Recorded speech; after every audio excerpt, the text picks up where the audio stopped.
Buenas tardes, buenas noches a todos y a todas, ¿cómo están?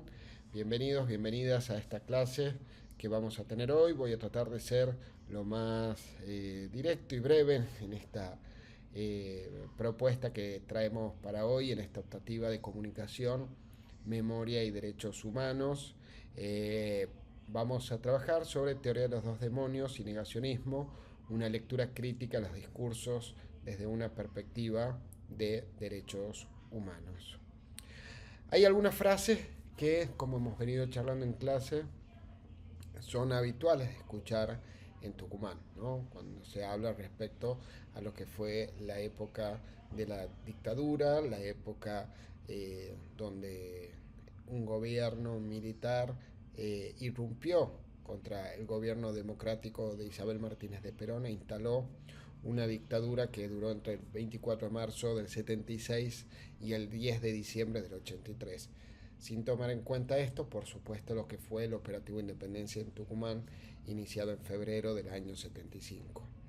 ¿Cuáles son algunas de esas marcas discursivas que hoy se escuchan todavía en Tucumán? ¿No? Época de la subversión, algo habrán hecho, el que no se metía no le pasaba nada, ¿no? Hoy se reactualizó esta frase de algo habrán hecho en el que nada debe, nada teme, algo muy instalado en gran parte de Tucumán. Tan es así que si uno analiza ciertas repercusiones, por ejemplo, frente a la violencia policial, en muchos testimonios de barrios donde van medios de comunicación a tomar testimonios por la violencia policial, se escuchan esas frases algunas veces de los propios vecinos, ¿no? Entonces, esas son especies de reminiscencias de lo que fue la dictadura militar y que son frases instaladas en el sentido común, expresiones de la narrativa que nosotros vamos a decir que las contiene, que es la teoría de los dos demonios. Cuando hablamos de narrativa, hablamos de marcos interpretativos, o sea, una forma de interpretar, significar y darle sentido al pasado, en este caso al pasado reciente, ¿no? Eh, pero también al presente, con el contexto social y político y con las necesidades de ciertos sectores para construir, para reafirmar o para disputar poder, ¿no? O sea, como venimos diciendo, la memoria es un ejercicio desde el presente sobre el pasado, un ejercicio de interpretación, de forma de lectura de lo que fue ese pasado, ¿no? Pero a ciencia cierta, la teoría de los dos demonios, como dice Marina Franco, una investigadora de la Universidad Nacional de San Martín, nunca fue enunciada como tal, ¿no? Ni en términos positivos ni en términos negativos. Nunca fue enunciada. No existe como un corpus de ideas y ningún grupo o autor es promotor de esa teoría. Uno no va a encontrar teoría de los dos demonios, una definición oficial por parte, por ejemplo, del Estado o del gobierno de Raúl Alfonsín, sino que es un significante de naturaleza ambigua y polisémica. Surge acá, ¿no? ¿Dónde surge? Surge en, en diferentes dispositivos donde se fueron construyendo miradas sobre, primero sobre lo que estaba pasando, ¿no? Pensemos que ya lo charlamos en clase, durante la propia dictadura ya se instalaban versiones de enfrentamiento entre, no sé, entre supuestas guerrillas y gobierno y las fuerzas armadas. Se simulaban enfrentamientos donde siempre las víctimas estaban de un lado y donde los victimarios estaban del otro. Esto se plasmó así en la CONADEP, dando el 15 de diciembre del año 83, Alfonsín eh, decide lanzar esta comisión investigadora encabezada por Ernesto Sábato, uno de los escritores más prestigiosos de la Argentina, e integradas por 12 personalidades reconocidas que provenían de distintos ámbitos de la vida nacional. ¿Qué tenía que trabajar esta comisión? Bueno, recopilar las denuncias de familiares desaparecidos y tratar de reconstruir lo que había pasado en la Argentina en los últimos 7 años. Este informe de la Comisión Nacional sobre la Desaparición de Personas fue entregado al Gobierno Nacional con un prólogo que fue una forma de lectura del periodo reciente. Me voy a tomar el permiso de leer un extracto de este prólogo. Durante la década del 70, la Argentina fue convulsionada por un terror que provenía tanto desde la extrema derecha como de la extrema izquierda, fenómeno que ha ocurrido en muchos otros países. Así aconteció en Italia, que durante largos años debió sufrir la despiadada acción de las formaciones fascistas, de las Brigadas Rojas y de grupos similares. Pero esa nación no abandonó en ningún momento los principios del derecho para combatirlo y lo hizo con absoluta eficacia, mediante los tribunales ordinarios, ofreciendo a los acusados todas las garantías de la defensa en juicio.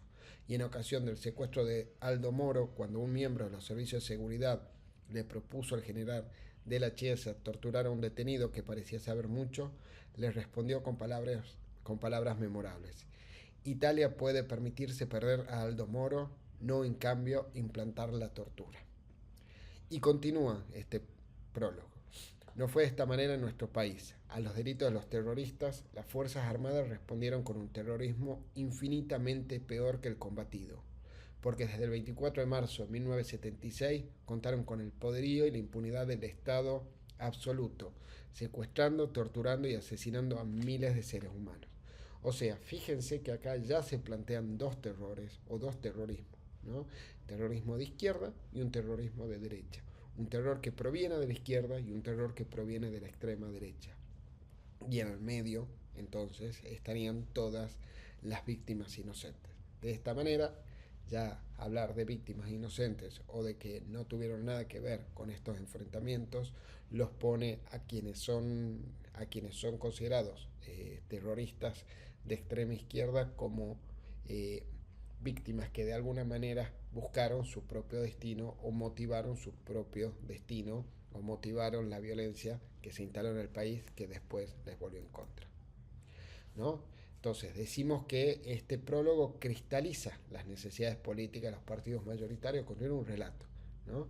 Piensen que venimos durante 7 años de una dictadura militar muy fuerte, muy arraigada, sin vida democrática del país, con los grandes partidos del sistema, peronismo y el radicalismo, que habían sido proscriptos y prohibidos, con la vida democrática del país anulada, sin la justicia funcionando correctamente, con medios de comunicación con fuertes miedos por el terror sembrado, sin Congreso de la Nación, ¿no? O sea, con un funcionamiento democrático que no existía. Entonces, en ese momento, lograr una transición para un cierto sector de la política fue plantear esta mirada respecto a lo que había pasado, ¿no? Tratar de plantear que lo que había sucedido durante los últimos años fue un enfrentamiento entre dos terrorismos, ¿no? Entonces,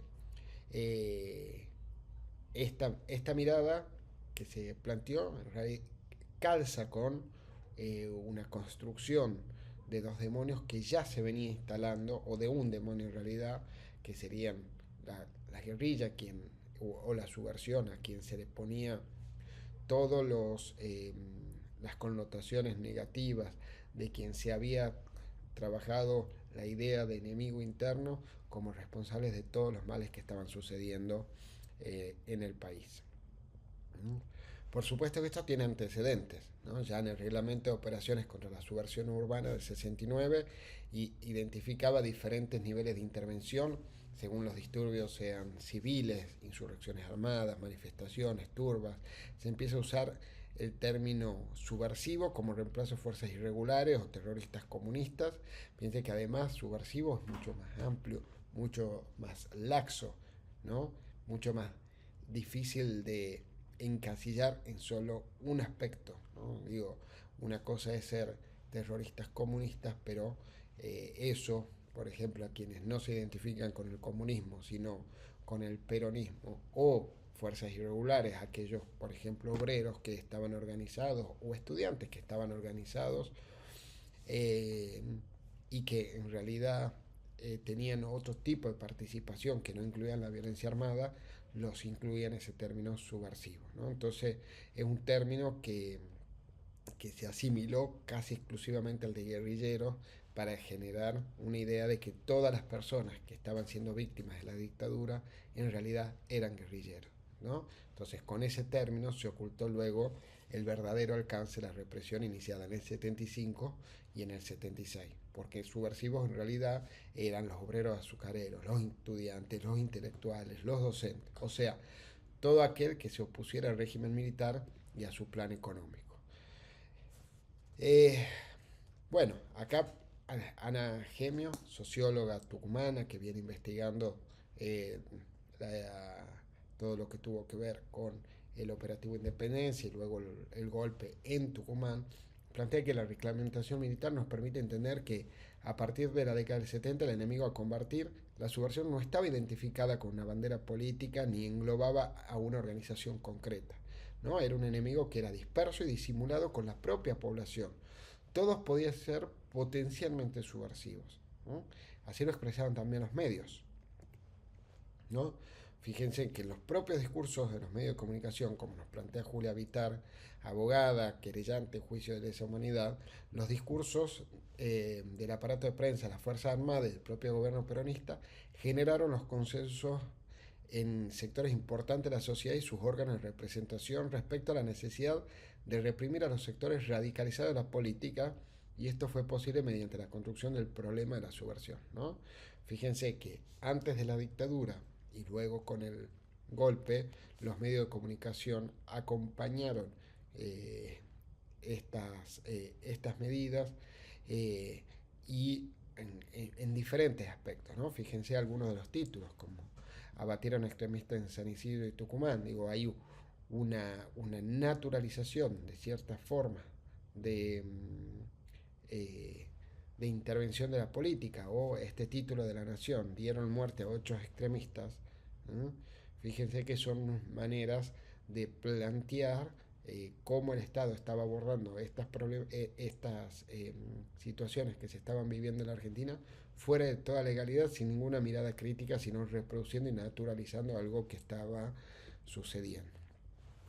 Ya Rodolfo Walsh, en su carta en el año 77, denunciaba que la Junta no era una fiel balanza entre violencias de distintos signos, ¿no? Entre la extrema derecha, que podría haber sido o que era representada antes de la dictadura por la AAA, la Alianza Argentina Anticomunista, no era una lucha entre lo que sería la AAA y los movimientos guerrilleros, sino la fuente misma del terror, como les decía Rodolfo Walsh, ¿no? Entonces él discutía así esa equidistancia discursiva enarbolada por la dictadura y desnudaba a partir de esta mirada su principal objetivo, que era implementar un plan económico y social que beneficiaba a una minoría, ¿no? Por eso él después plantea que en la miseria planificada o en su plan económico podía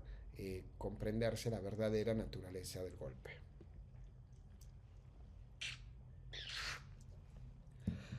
Si volvemos al prólogo de Nunca Más, ¿no? Vemos cómo explica la violencia política ejercida en nuestro país durante la dictadura como la consecuencia del accionar de dos actores que tenían rehén a la sociedad: la extrema derecha a través del Estado terrorista y la extrema izquierda a través de las organizaciones armadas. Esta interpretación se instaló como relato y explicación dominante de la época y logró un amplio consenso en la opinión pública a partir del primer párrafo del prólogo del libro Nunca Más, ¿no? Esto lo plantean Andes en el cuaderno didáctico interactivo Las escuelas dicen nunca más, ¿no? Fíjense cómo a través de esta operatoria de plantar un terrorismo de izquierda versus un terrorismo de derecha se logra un consenso. Volvemos a cómo se forman las ideas dominantes, ¿no? Pensemos que esto, como veníamos diciendo recién, inició ante la dictadura, esto se fue fortaleciendo con la dictadura a través del propio aparato propagandístico de, del, de los militares, el acompañamiento de la sociedad civil a través de diferentes actores como los medios de comunicación, planteando esta mirada, ¿no? Si bien hay que hacer la aclaración que el prólogo de Nunca Más, si bien instalaba esta dualidad, ponía un énfasis especial en la violencia estatal, ¿no? No los planteaba iguales, sino que lo que finalmente tenía como objetivo era legitimar el juzgamiento de ambas violencias, exculpar a la gente común eh, pero al mismo tiempo denunciar los crímenes estatales que habían sido cometidos durante tantos años en el país. Esta mirada de la teoría de los dos demonios entró en tensión a partir del 2003 con la reapertura, con 2003-2004, con la anulación de las leyes de obediencia de vida y punto final, que fueron las leyes promulgadas por el gobierno de Raúl Alfonsín para terminar con los juicios de lesa humanidad que habían comenzado en la década del 80, ¿no? Las leyes de obediencia de vida lo que planteaban es que ciertos militares de cierto rango habían cumplido órdenes o podían plantear que habían cumplido órdenes de sus superiores y que eso lo exculpaba de lo que habían realizado. Y el punto final dio un tiempo, un marco de unos meses para que se realicen las denuncias de los crímenes de lesa humanidad, y aquellas personas que no habían denunciado ya no podían incorporarse para avanzar en los diferentes juicios que iba a llevar adelante el Estado o la justicia nacional. ¿No? Fíjense que estas dos cuestiones, la ley de obediencia de vida y punto final, marcaron un límite a los procesos de justicia y reparación histórica en Argentina, ¿no? Eh, esta teoría de los dos demonios volvió después recargada cuando una vez que durante la década del 2003 al 2015 con el gobierno de Néstor Kirchner y Cristina Kirchner, en ese marco avanzaron los juicios de lesa humanidad en la Argentina, y a partir del 2015 con el triunfo de Mauricio Macri hubo un intento de volver una narrativa oficial marcada por la teoría de los dos demonios, ¿no? Y Daniel Ferenstein, uno de los sociólogos también más interesantes que investiga el genocidio como práctica en Argentina, como práctica social en Argentina, plantea que en esta concepción de la teoría de los dos demonios, la sociedad se percibe a sí misma como víctima, como gente común que quedó envuelta en el conflicto entre dos polos enfrentados, ambos violentos. Así se configura la imagen de una sociedad ajena a su propia historia, que se esculpa a sí misma del silencio, la pasividad o la complicidad frente al genocidio. Aquí radica quizá uno de los aportes más relevantes del texto, que permite comprender el éxito que la teoría de los dos demonios adquirió entre ciertos grupos de la población, ¿no? Esta idea de yo no vi nada, yo no tuve nada que ver, yo, bueno, una forma, digamos, de no mirar lo que había sucedido en ese contexto. Pero así como a nivel nacional la teoría de los dos demonios fue planteada en el prólogo de Nunca Más, en Argentina tuvimos el informe de la Comisión Bicameral Investigadora de las Violaciones de los Derechos Humanos en la provincia de Tucumán, ¿no? Un informe que es histórico, que es una de las pocas provincias que tuvo su propia comisión investigadora, y plantea también en su prólogo en este informe lo siguiente, ¿no? Que con el pretexto de combatir a los grupos terroristas que operaban en el país, simplemente un programa de exterminio físico de opositores reales y potenciales, que nada tenían que ver con la subversión de carácter orgánico y sistemática. Esas bandas terroristas, con su accionar, se constituyeron en el factor de provocación que estaban necesitando los ideólogos de la doctrina de la seguridad nacional para desencadenar la sangrienta represión que acaeció posteriormente. Esto resulta imposible de omitir si es que queremos tener una adecuada comprensión de los hechos de violencia que dieron origen a la tragedia de los últimos años. Si bien se plantea una especie de teoría de los dos demonios, lo plantea más como que el accionar de las organizaciones guerrilleras fueron de alguna manera la excusa que tuvo la dictadura para ejercer el terrorismo en Tucumán y en todo el país. Algunos datos o algunas cuestiones de este informe: que se creó esta comisión bicameral, se creó el 5 de diciembre del 84, o sea, un año después prácticamente de la vuelta a la democracia, pero finalmente se publicó en 1991. Piensen que esto se decidió así para resguardar las sensibilidades sociales. Piensen que Tucumán fue una de las provincias donde más fuerte penetró el terrorismo de Estado, y por lo tanto eso también generó que en la propia sociedad tucumana estas ideas permeen de una manera distinta. La comisión documentó un total de 507 denuncias, 387 desaparecidos, 96 secuestrados y luego liberados y 24 asesinatos. 9 de cada 10 casos fueron secuestros ejecutados en la casa de las víctimas, y el informe es un documento histórico sumamente importante que se encuadra en una lectura donde el golpe militar del 76 había reaccionado al terrorismo de izquierda para implementar un plan económico antipopular. Esta teoría de los dos demonios, como decíamos recién, empieza de nuevo recargada con la vuelta de Macri al poder, o sea, con un cambio en el gobierno y en la dirección del Estado, o sea, que cambian también las necesidades de ideas, de representaciones, de cuáles son estas ideas, fuerzas que organizan a un gobierno y que permiten avanzar en una u otra direccionalidad, ¿no? Fíjense que Darío Lo Pérfido, un funcionario muy cercano al gobierno nacional, que en ese momento era secretario de Cultura de la Ciudad de Buenos Aires, plantea ya en enero del 2016, un mes después de que Macri asumió, que en Argentina no hubo 30.000 desaparecidos. Macri relativiza la cifra en 2016 diciendo: no tengo idea si hubo 30.000 desaparecidos. Ahora, hoy tenemos una gran discusión si en Argentina lo que estamos viviendo es un negacionismo o es una reivindicación del terrorismo de Estado, ¿no? Pero bueno, ¿qué es el negacionismo?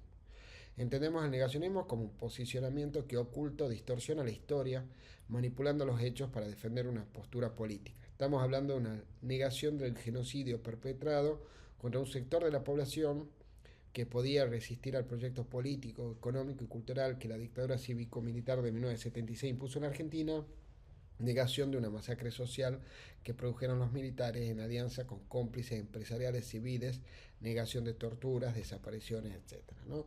Si bien nosotros después vamos a ver como en este libro, Hernán Confino y Rodríguez González Tizón, Anatomía de una mentira, ellos plantean que en realidad el negacionismo tampoco estuvo expresado como tal en Argentina, sino que lo que hubo es un relativismo de lo que fue la dictadura, manera o una operación un poco más sutil para, por un lado, igualar estas violencias, pero por el otro lado, plantear el eje o direccionar la mirada hacia las víctimas de las organizaciones guerrilleras como manera de justificar lo que les pasó a los desaparecidos, secuestrados, torturados y asesinados en Tucumán por el Estado Nacional, ¿no? Entonces, como decíamos en este libro, ellos, Confino y González Tizón, describen 4 trincheras desde cuál se construye una historia alternativa de la época, ¿no? Uno, la idea de guerra interna, ¿no? Como una idea central de que acá lo que pasó fue que en Argentina hubo una guerra. La segunda manera en que se expresa este negacionismo en la Argentina es reclamar una memoria completa. 3, cuestionar la cifra de 30.000 desaparecidos. Y 4, señalar a la guerrilla como la responsable de la violencia que ejerció y que recibió, ¿no? Entonces fíjense cómo acá podemos ver ejemplos, ¿no? Bussi negando o planteando que en el 76 hubo una guerra y que la sociedad pedía el ejército en las calles. Agustín Laje, uno de los, digamos, intelectuales más cercanos al gobierno nacional, relativizando el número de 30.000 desaparecidos y planteando que no tienen ningún respaldo. La idea de memoria completa planteada del gobierno nacional a través de 2 videos en 24 de marzo del 2025 y el 2026, y después la igualación de esto con casos como por ejemplo el de Capitán Viola, terrible caso de las organizaciones armadas terminaron con la vida de la hija de Capitán Viola y del mismo, o otros casos como la Rabur, etcétera, que intentan equiparar la violencia estatal con la violencia guerrillera, algo que la justicia argentina y la justicia internacional ha descartado. Sugerencia modesta y bueno, ahora me interesa que escuchar este video de Néstor Cohen, uno de los intelectuales más prestigiosos de la Argentina, que plantean por qué hablar de 30.000 es una cifra abierta y una cifra que es simbólica, que sirve para pensar aquella época. momento de tomar la palabra, hacer declaraciones públicas, y menos si sos funcionario. Porque no era ocasión de decir 8.000, con lo que eso implica respecto de una cifra verdaderamente abierta. Porque sí, la cifra, un segundito, porque la cifra de 30.000 no solo es abierta en sentido más fuerte de la noción de una cifra abierta, es una interpelación al Estado, es una exigencia de respuesta. Martín, todas las cifras de las tragedias son abiertas. No, cuando se estrella un colectivo con 50 personas de las encima tragedias son 50. políticas. Pero esto no solo no sabemos cuántos boños disculpame, murieron no solo de mano de los serbios. No sabemos cuántos. Solo fue una tragedia política. Hay un carácter singular de lo que pasó en la Argentina. Y no me refiero solo a la lucha armada, ni estrictamente a la lucha armada, que es un capítulo particular que me interesa muchísimo. Después del 24 de marzo del año 76, la capacidad de combate y de operación de las agrupaciones armadas estaba prácticamente desarticulada. Y lo que siguió fue una matanza feroz para quebrar todo sentido de participación política, de reivindicaciones sociales, todo ese estado de emergencia y de lucha que no pasó por la lucha armada y que aplastaron, ya sabemos cómo. Hay algo que increíblemente se ha escurrido en este retroceso que estamos teniendo en estos años, que son las características particulares que tuvo la represión del terrorismo de Estado respecto de otras tragedias políticas. No tenemos muertos, tenemos desaparecidos. Sí. ¿Por qué? Porque la represión fue clandestina. Sí. Porque no hubo cuerpos, porque se siguen buscando los cuerpos, porque se siguen buscando los niños apropiados. La cifra está abierta por eso. Y si la abrimos en 30.000, la abrimos, digo, en un colectivo, en un momento determinado, se postula, y yo insisto en la idea de postulación, porque justamente no estamos en la disputa de cifras bajo comprobación, porque si el Estado reprimió de manera clandestina e ilegal y los cuerpos los sustrajo y la información no lo dio, la cifra abierta no es solo que no sabemos, no es que inventamos 30.000 como se dice tontamente o macabramente, inventamos 30.000 porque no sabemos. El hecho de no saber es una denuncia en sí misma. Exacto, es una exigencia de la respuesta. Es interesante escucharlo a Martín Cobán, dije Néstor Cobán, perdón, a Martín Cobán en este video que cada tanto vuelve a circular, donde explica muy bien por qué hablar de 30.000 es una cifra abierta, que por supuesto tiene respaldo en las denuncias que hubo,